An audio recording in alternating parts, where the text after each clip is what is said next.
gente, estamos aqui mais uma vez no nosso podcast ou videocast Pode Cuidar. Surgiu com a ideia de aproximar a operação do corporativo, o corporativo da operação, das nossas unidades e mostrar que sim, é possível, gostoso e divertido trabalhar em rede. Eu sou o Ricardo Mota, um homem branco, cabelos castanhos claro, estou usando óculos preto e a camiseta com o logo aqui, Pode Cuidar. E hoje com uma convidada super especial, Elizabeth Mitsui. É isso assim? Tá correto? Mitsui? É a Beth.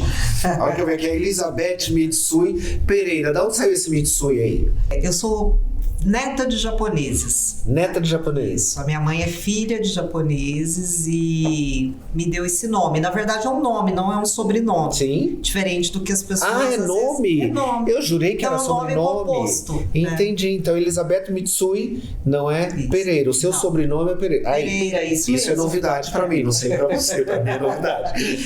Eu sempre achei que era seu sobrenome. Não. Eu cresci com a minha família, meus amigos, todos me chamando de Mitsui.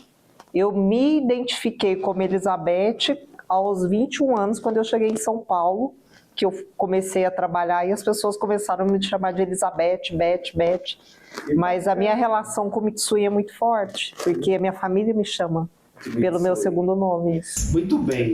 Betinha, Beth, para começar, faça sua audiodescrição para que todos saibam quem é a Elizabeth Mitsui. Bom, eu sou uma mulher branca, cabelos escuros, lisos, estou usando óculos, um blazer cinza claro, uma camisa branca. Bacana. E hoje a gente vai falar muito aqui sobre a nossa operação, sobre a experiência dos nossos pacientes, dos nossos clientes. Você é responsável por isso, por organizar toda a nossa rede nessa experiência, trazendo todo esse cuidado, esse acolhimento, não só através da experiência do cliente, como da educação corporativa e da gestão assistencial. Tá certo isso? Isso, bastante perfeito. Coisa, né? Bastante coisa. São muitas pessoas, né? Muitos hospitais. Eu estava lendo aqui que você tem mais de 24 anos de experiência na área de saúde? Isso mesmo. No final do ano eu vou fazer. Você começou a fazer estágio com 24 anos de experiência, você estava fazendo estágio aqui, né? E já para contar todo esse tempo. Mas de empresa você tem quanto tempo? 5 anos. Vou fazer 5 anos em janeiro. 5 anos. Isso. E você entrou aqui como o quê, Beth? Eu entrei já na área assistencial, como head assistencial e depois superintendente e logo me tornei diretora assistencial, mas já entrei no corporativo direto para essa função. E como é trabalhar no corporativo e atender todos os nossos hospitais? É uma delícia, né? Eu, como venho da assistência, trabalhei no front ali, né, diretamente com o paciente por 10 anos, eu me entendo muito, né, com o time. Então, as dores, né, as dificuldades, mas também as alegrias. Então, consigo me conectar com muita facilidade. E para mim é uma delícia saber que eu posso contribuir, que eu posso ajudar, que eu posso intermediar esse time. Bacana quando você fala. Eu estava vendo aqui, você é formada pela Unifesp e doutora em gerenciamento de enfermagem pela USP. Sacou? Doutora pela USP. Pensa que é para qualquer um. Como é que é isso? Como foi para você entrar nessa área? Você tem alguma história da família? Não, na família não, mas a minha avó materna, o sonho dela era ser enfermeira. Então, infelizmente, ela faleceu quando eu tinha 15 anos, ela teve uma doença terminal, teve um câncer, e eu tive a oportunidade de cuidar dela, né, e ela mencionava isso. Então, a partir daí, isso se tornou muito forte para mim, né, como um desejo mesmo. Mas eu, inicialmente, né, você citou aí minha formação acadêmica, eu me identificava muito com a questão da sala de aula, com o ensino, mas muito com foco no legado. Então, o meu sonho era ser docente. Então, por isso que eu segui fortemente a área acadêmica. E a vida foi me levando para a área de gestão e me apaixonei e vi que a minha identificação, a minha identidade estava na gestão. Mas essa é um resumo aí desse... Agora conta aqui, na época da pandemia, no período de pandemia, você liderou a implantação do maior hospital de campanha do país e foi até veiculado no Fantástico e na Forbes Brasil. Conta como é que foi isso aí, como foi essa experiência? Olha, eu fui pega de surpresa, tá? Porque é a melhor forma, né? Não imaginava, né? Realmente fazer a gestão de um hospital de 1.700 leitos. 1.700 leitos. Então, e improvisado, né? Porque foi montado no AMB. Então, um lugar que eu ia lá para ver o samba, o carnaval, de repente eu me vi ali numa condição de fazer a gestão, tanto da parte operacional quanto da área assistencial. E isso se tornou referência para o Brasil, porque São Paulo era um epicentro, né, e se antecipou em relação aos hospitais de campanha. E eu tive a oportunidade de montar todo o processo, fluxo, questão estrutural, e contratar, né, mais de 2.000 pessoas para atuar ali naquele momento, né, que a gente era tudo muito desconhecido. E pela grandiosidade, acho que pelos grandes desafios, né, foram momentos ali de ansiedade, do desconhecido, né, e isso se tornou uma grande referência nacional e até internacional. Então, o desconhecido para mim não foi só no sentido da atuação assistencial, mas tudo que estava acontecendo. Eu estava trabalhando ali 24 horas por dia, né, me dedicando, mas isso acabou me dando uma notoriedade aí que nem eu esperava, mas muito pelo desafio, né? Acho que foi algo ali bem grandioso, né, que teve um impacto muito grande. E foi referência para São Paulo, para atendimento, né, aos pacientes, né, pelo... O que você traz de lembrança ou de conhecimento desse período, ou algo que você fala assim, olha, o que eu aprendi naquele momento foi... Olha, Ricardo, eu vou te dizer que até hoje assim, eu me emociono porque as pessoas que estavam ali, os profissionais, tinha uma união e uma questão de compaixão muito grande, porque as pessoas estavam ali por um propósito, né? Então, pelo propósito de cuidar.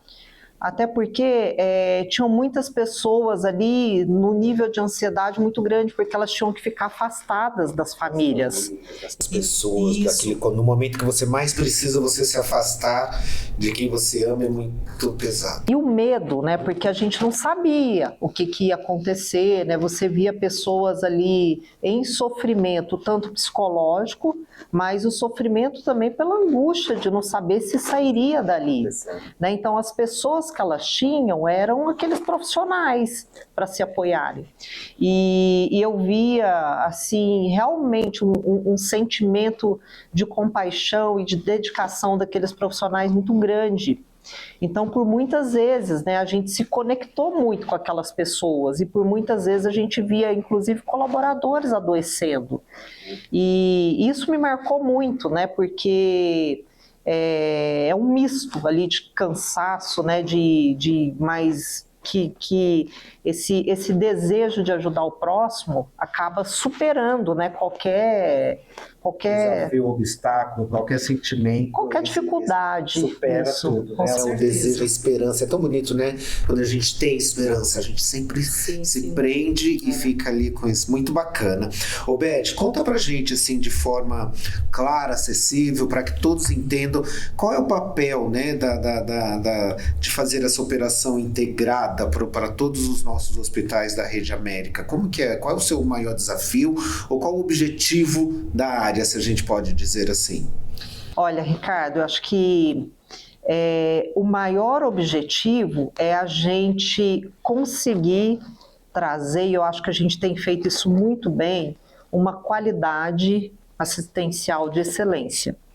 Então, quando eu falo assim, qualidade assistencial, eu estou falando de processos seguros, né, que envolvem segurança psicológica, né, que esses profissionais, que os nossos profissionais, que o nosso time, ele possa ter liberdade de se comunicar, trazendo transparência, né, e acreditando, né, que é possível a gente fazer essa grande transformação de chegar ao dano zero.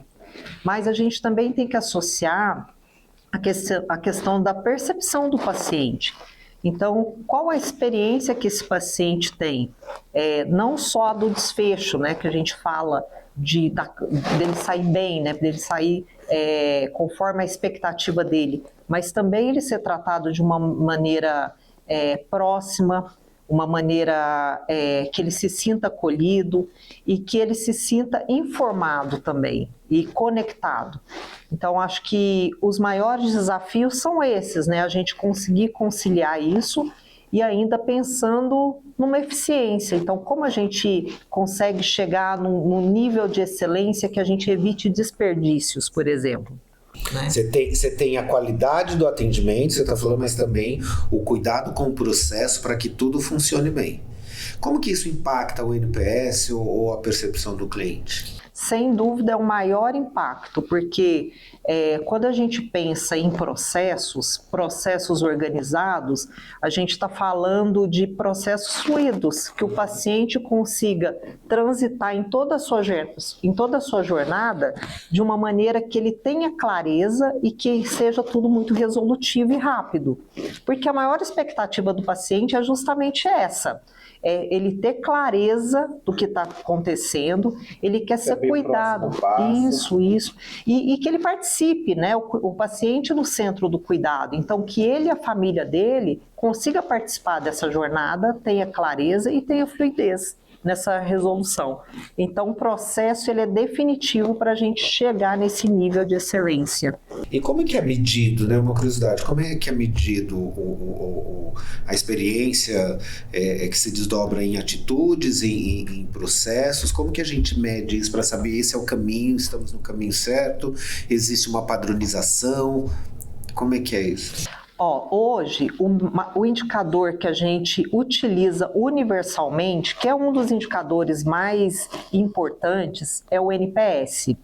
Então, ele mensura quantos detratores a gente teve, aqueles pacientes que deram nota baixa, a gente mensura aqueles que são os neutros, que deram uma nota intermediária, e a gente mensura aqueles promotores, que são aqueles basicamente que deram nota 9 e 10. Então, tudo isso a gente faz um cálculo que vai se transformar no nosso NPS. E a gente tem vários outros tipos de cálculo, né, e mensurações que a gente faz. Então, o CSAT, o SES. CSAT, o que é o SES? Você estava falando para 34 mil pessoas, não sei se todo mundo conhece. Com certeza, eu vou explicar um pouco melhor. A gente mensura qual a facilidade que o paciente teve para ter acesso ao médico, acesso à enfermagem e de forma resolutiva. A gente também mensura a expectativa daquele paciente, então o quanto também ele foi acolhido, o quanto foi resolutivo a jornada dele. Então a gente tem várias métricas hoje que nos dão um valor final que a gente consegue atuar de forma específica naquele problema ou naquela dificuldade do paciente. Além disso, o paciente ele tem a oportunidade de fazer um descritivo, né? Então, de forma qualitativa. Então, hoje o nosso sistema ele consegue, por meio de inteligência artificial, fazer uma leitura, né, dessa avaliação do paciente e trazer dados qualitativos de forma clara. E esses dados se transformam em algum treinamento, em alguma mudança de processo? Como é que é na prática? Sim. Hoje o nosso time, ele faz um mapeamento de processo naquelas unidades, né? Hoje a gente mensura 4 portas dentro do hospital. Então a porta ambulatório, a porta exames, a porta internação e a porta pronto-socorro. E aí aquela porta que a gente viu que está com algum desvio, a gente apoia o hospital fazendo um mapeamento de jornada e entendendo aonde está com gargalo. Então, aonde que a gente pode intervir para melhorar essa fluidez. E aí, isso também se desdobra em capacitações. Então, por exemplo, hoje a gente está fazendo um trabalho de acolhimento, então de como atender melhor o cliente, como que a gente se posiciona, como que o paciente gostaria de ser ouvido, né? Então a gente vai trabalhando várias formas de implementação de processos e melhorias de processos para a gente melhorar essa percepção do cuidado, né? E existe uma padronização, Edson? Todos iguais? Não são. Existe esse desejo? Existe, a gente tem desenhos de maturidade. Então, a gente desenhou métricas e hoje o mercado ele é muito restrito em relação a desenhos quando a gente fala em experiência do paciente ou experiência do cliente. Então, são poucas referências, né? No Brasil isso é muito novo, a gente está falando aqui de menos de 10 anos. Então, nós, enquanto time, desenhamos processos e fizemos um diagrama. E aí a gente classifica cada um dos hospitais no nível de maturidade. E aí a gente tem um desejo, claro, de chegar no maior nível de maturidade possível, né, daquele hospital. Então a gente vai trabalhando em formas de planos mesmo, né, em planejamento estratégico e vai elevando esse processo dentro do hospital. Alguns hospitais, eles têm uma cultura já muito forte de experiência do paciente. Tanto que a gente tem hospitais que hoje são referência e já tem NPS que estão acima de 85, 80, 85. Acima de 76, a gente já considera um resultado de excelência, para você ter ideia. E a gente tem vários hospitais que permeiam acima de 76. E aí a gente pega experiência desses que estão acima de 80 para entender o que é bom para replicar? Isso mesmo, perfeito. A gente faz fóruns, né, com esses hospitais e a gente vai trazendo a expertise daquilo que deu certo, daquilo que foi que teve uma solução, né, em determinada situação, que de repente um hospital que está um pouco mais imaturo ainda não enxerga. Então a gente vai fazendo essa conexão entre os hospitais. Trabalhar em rede. Sem dúvida, sem dúvida. Essa é a grande vantagem. Trabalhar em rede. Sem dúvida, sem dúvida. Aprende dentro de casa, e dentro de casa a gente pode transformar ainda mais. Ô Beth, queria contar assim, com você, com essa experiência toda aí, 5 anos de empresa, tudo bem, nós como Rede Américas temos pouco menos de 5 anos, ainda não fizemos um ano, mas assim, uma história que marcou a Beth, que você pode compartilhar dentro da empresa. Olha, eu vou te dizer que o que foi mais marcante foi a minha chegada. Por quê? Porque a gente ainda estava em pandemia, e eu vim do mercado, né? Eu vim de fora, então eu não conhecia as pessoas. E naquele momento, os hospitais, o objetivo era justamente criar essa rede, né? Criar uma junção ali de processos, né? Equalizar, organizar esses hospitais de uma forma que eles fossem comparáveis, né? Principalmente métricas, e implementar ali protocolos, diretrizes. E eram hospitais que não se conversavam, as pessoas não se conheciam, as lideranças não tinham uma aproximação. E aí, imagina o desafio que foi, porque a gente não podia circular nos hospitais. Então, eu cheguei de fora... Cuidar de uma rede de hospitais e você não conseguia... Que as pessoas não se conheciam, então o objetivo era unificar isso e trazer processos, mas tudo online. Então, para mim, acho que o mais marcante foi superar isso, né? Porque você estabelecer conexão, né? Estabelecer uma relação verdadeira, é difícil ali só pela tela, né? Então, tem uma distância, né? Muita, é uma frieza, né? E estabelecer essa relação de confiança passa pelo olho no olho, né? Olho, contato, cafezinho, que aliás, cafezinho, vamos lá. Eu até tinha separado uma xícara que eu ia oferecer um cafezinho, porque ela é mineira. E aí eu fiquei sabendo que é uma mineira que não gosta de café. Me explica isso, como é que é isso? Mas você não gosta de café? E eu trouxe também pão de queijo, mas eu sei que ela só come pão de queijo da mãe. Por quê? Você vai dar a receita do pão de queijo da sua mãe? Posso dar a receita. Olha, eu não sei porque eu não gosto de café, não sei explicar. Isso é uma pergunta que... Eu amo café, gente. Sim. E a minha cidade, por incrível que pareça, é uma cidade que produz muito café, né? Então isso é comum. Eu vou te falar que assim, eu sempre fui motivo de bullying por isso, porque todo mundo diz, nossa, mas uma enfermeira que não toma café, não, você é esquisita. Normalmente enfermeiro, quando eu comecei minha jornada ali, eu trabalhava em 2, 3 empregos, então saía de 24 horas trabalhando, e todo mundo se apoiava no café, né, por causa da cafeína. E eu nunca fui adepta e continuei, e é uma condição que até às vezes te afasta, né, porque... Que a gente gosta de parar. Todo mundo, você vai almoçar, agora vamos tomar um café. Eu acompanho as pessoas, mas não tomo café. Não criei o hábito. O que tem no pão de queijo da sua mãe que é tão especial? Você só come o pão de queijo da mãe. Eu vou dizer que a minha mãe, embora seja japonesa, ela tem uma curiosidade. Ela fugiu para casar com meu pai, ela tinha 16 anos e foi morar em Minas. Então, ela aprendeu a culinária, né, mineira, assim, fortemente. A minha mãe é uma cozinheira maravilhosa, assim, faz várias comidas típicas. Então, o pão de queijo é uma delas, né? Então, todas as pessoas, meus amigos, que vão visitá-la, assim, já esperam o pão de queijo. Não sei te dizer se é a receita, se é a mão, ou se é o carinho. Eu ousaria dizer que é o carinho, porque como agora a gente mora distante... Aí fica mais gostoso ainda. Com certeza, o capricho é maior, né? Com certeza. E aí vem o sabor afetivo, né? Aquela Sem dúvida. Pão de queijo da mãe, dúvida, deve te trazer boas recordações. Muito. Falar em recordações, eu vou trazer uma palavra e você fala o que vem à mente. Uma música. Para sonhar. Para sonhar. Uma cantora.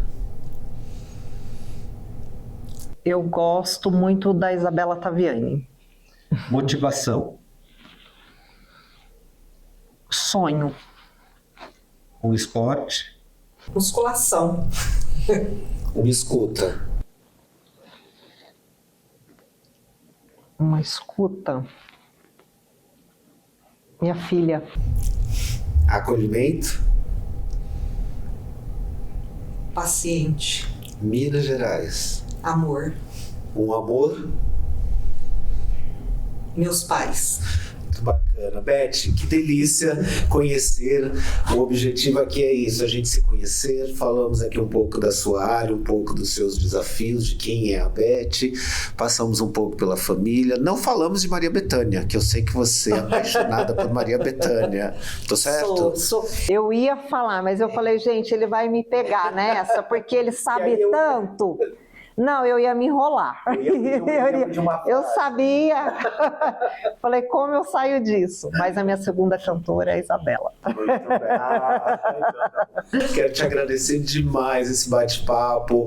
A ideia é trazer especialistas, é um papo descontraído, passar pelo profissional, mas também pelo pessoal, porque o que cria relações, conexões verdadeiras é quando a gente se conhece de fato. Então nós somos pessoas cuidando de pessoas e temos que cuidar das nossas relações. Muito obrigado mesmo, e suas dicas e palavras aí para os nossos mais de 34 mil pessoas. Ricardo, primeiro quero agradecer pela oportunidade, acho que um espaço incrível que você está criando. Em geral a gente fala só sobre trabalho, né, e pouco se fala sobre vida pessoal, e a gente sabe que todos os profissionais, né, os nossos 34 mil profissionais, todo mundo tem uma vida, né? Todo mundo tem ali desejos, tem sonhos e ambições. Então, trazer isso para o cotidiano, né? A naturalidade, porque além de tudo, além do trabalho, né? Em geral a gente passa o maior tempo das nossas vidas no trabalho, no cotidiano, se relacionando ali com aquelas pessoas, né, que passam a ser pessoas da nossa vida. Então, o que eu quero dizer é que, assim, lembre sempre do motivo que os trouxe até aqui. Então, eu acho que é isso, a gente não pode esquecer o propósito nunca, o nosso propósito de estar aqui, o nosso propósito de existir e aonde a gente quer chegar, né? Então, eu acho que é isso, Ricardo, é isso que faz valer, né? É isso que a gente deseja. Muito bom. Aí, quando você falou de Betânia, a gente pode encerrar falando, né? Sonho, um sonho impossível. Não é uma frase bacana dela. E a gente fica por aqui. Até a próxima. Obrigado, Beth. Obrigado a vocês. Até o próximo. Pode cuidar.